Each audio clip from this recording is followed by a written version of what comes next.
Satu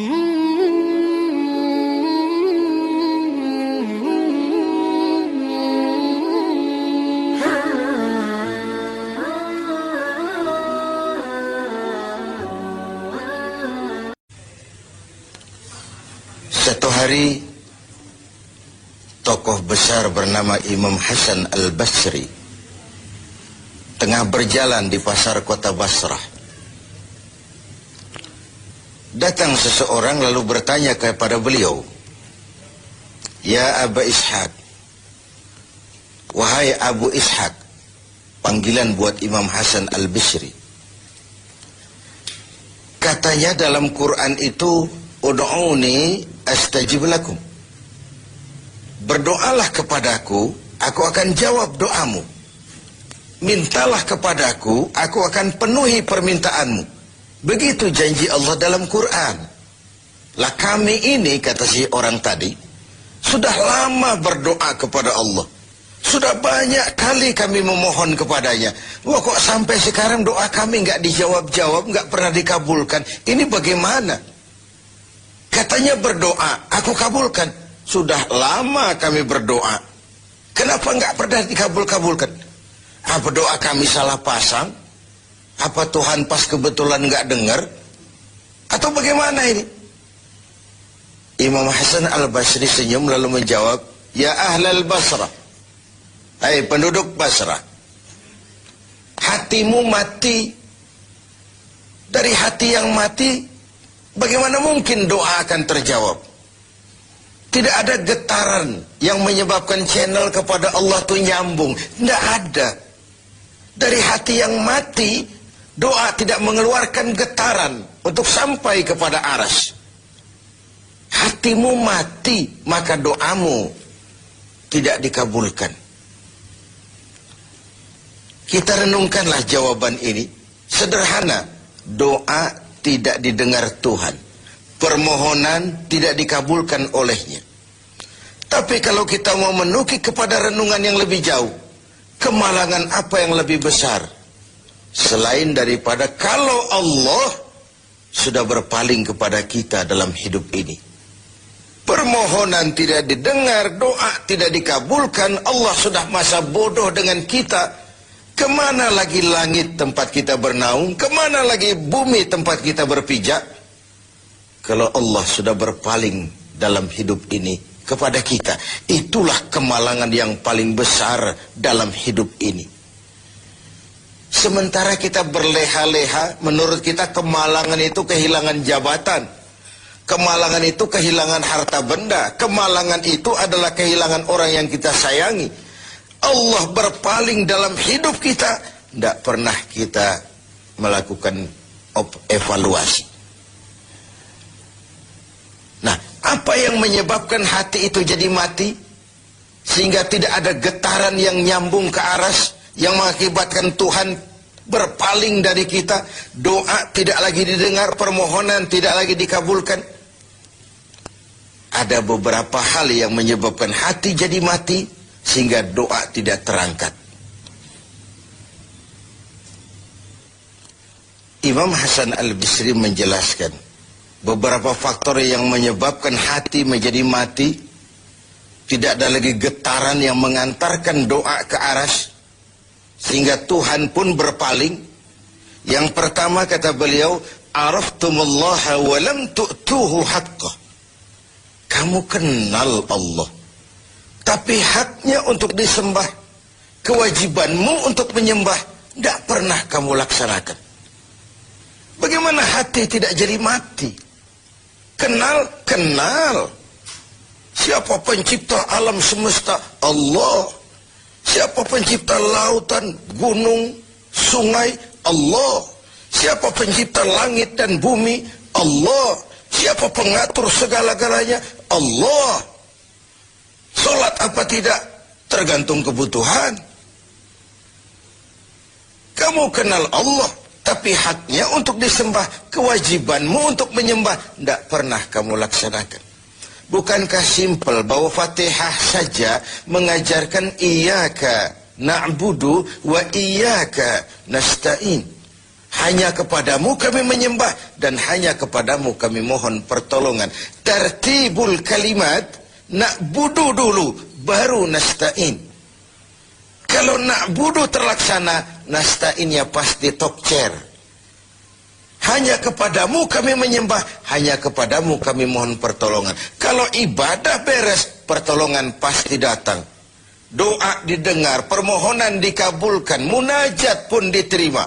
Kenapa? Na'budunya beres, maka nasta'innya nikmat.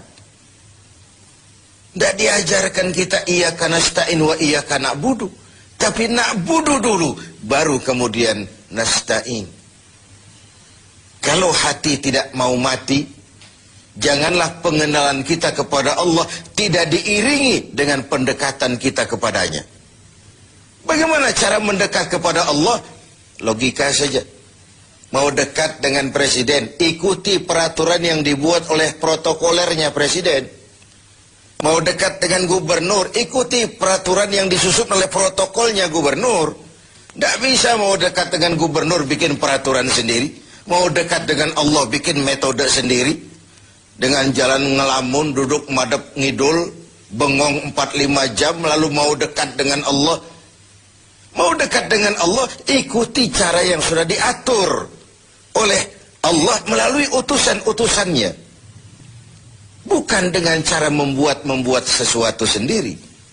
Ini yang pertama. Lalu yang kedua, yang menyebabkan hati jadi mati, qara'tumul Qur'an walam ta'malu bih. Kamu baca Al-Quran, kamu dengungkan Al-Quran, kamu sanjung Al-Quran, walam ta'malu bih, tapi isinya, ajarannya tidak pernah kamu laksanakan. Isinya, ajarannya sering malah diinjak-injak. Bukankah kita hidup di satu zaman di mana tuntunan sudah menjadi tontonan, dan tontonan sering dianggap sebagai tuntunan? Bukankah kita hidup di satu masa di mana orang yang jujur dikhianati dan pengkhianat malah diberikan amanah? Bukankah zaman ini sudah terjadi pergeseran nilai yang sedemikian rupa?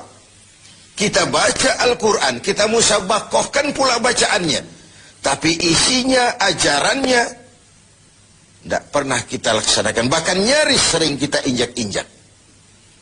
Hati jadi mati. Sama dengan kalau kita dikirimi surat oleh seseorang yang sangat kita kagumi. Kita baca surat itu siang malam. Kita ceritakan kepada orang, saya dikirimi surat oleh orang yang sangat saya kagumi. Tapi perintah yang ada dalam surat itu tidak pernah kita laksanakan. Saya percaya betul yang kirim surat mesti marah. Kau baca itu penting supaya kau ngerti apa isinya. Tapi setelah kau ngerti, mbok ya laksanakan. Begitu Al-Quran diturunkan kepada kita. Kamu baca Al-Quran, tapi isinya tidak pernah kamu amalkan. Bagaimana hati tidak akan menjadi mati karenanya? Pemirsa TV 7 yang berbahagia. Yang ketiga, penyebab hati itu menjadi mati. Akaltum ni'mata rabbikum walam tashkurulah. Kamu makan nikmat Tuhanmu, tapi tidak pernah kamu bersyukur kepadanya. Ikan Tuhan di laut itu tiap hari diciduki, tapi Tuhannya diabaikan. Tidak pernah sesaat pun dalam hidup ini nikmat Allah pernah berhenti. Sejak kita bangun tidur sampai kita tidur kembali, bahkan tidur itu sendiri. Dari sekian nikmat yang kita tidak akan pernah sanggup menghitungnya, Tuhan cuma minta syukuri nikmat itu. Kalau kau syukuri, aku tambah. Kalau kau ingkar, azabku itu pedih. Tiap hari kau makan nikmat Tuhanmu, akaltum ni'mata rabbikum. Kau makan nikmat dari Tuhanmu, walam tashkurulah. Tapi kepadanya kamu tidak pernah bersyukur. Baik syukur dalam bentuk ucapan, lebih-lebih syukur dalam bentuk perbuatan. Karena kalau syukur ucapan semua bisa. Alhamdulillah, terima kasih Tuhan, puji syukur, terima kasih Tuhan. Tapi perbuatannya sering tidak sinkron dengan ucapannya. Kalau saya diberikan harta oleh Allah, mulut saya tidak pernah berhenti. Alhamdulillah, Tuhan, terima kasih dikasih harta. Tapi pelitnya 17 setan. Rasanya orang itu baru syukur perbuatan, baru syukur ucapan, belum syukur perbuatan. Karena syukur perbuatan artinya mempergunakan suatu nikmat sesuai dengan kehendak yang memberikan nikmat itu. Allah memberikan harta kepada saya. Apa yang Allah kehendaki dengan menggunakan harta ini? Bagaimana kehendak Allah tentang penggunaan harta ini? Allah memberikan jabatan kepada saya. Apa yang Allah kehendaki dengan memberikan jabatan ini kepada saya? Mempergunakan suatu nikmat sesuai dengan kehendak yang memberinya. Itulah syukur yang sebenarnya. Ini yang keempat. Yang kelima, penyebab hati itu jadi mati. Qultum annal mauta haqqun wa lam tasta'iddu lah. Kamu yakin, kamu percaya, kamu tahu betul hidup akan berakhir dengan kematian. Namun kau tidak pernah mempersiapkan diri untuk itu. Baik menghadapi kematian maupun menghadapi yang lebih penting sesudah kematian. Karena mati pada dasarnya sebuah peralihan dari sebuah tahap kehidupan kepada tahap kehidupan yang berikutnya.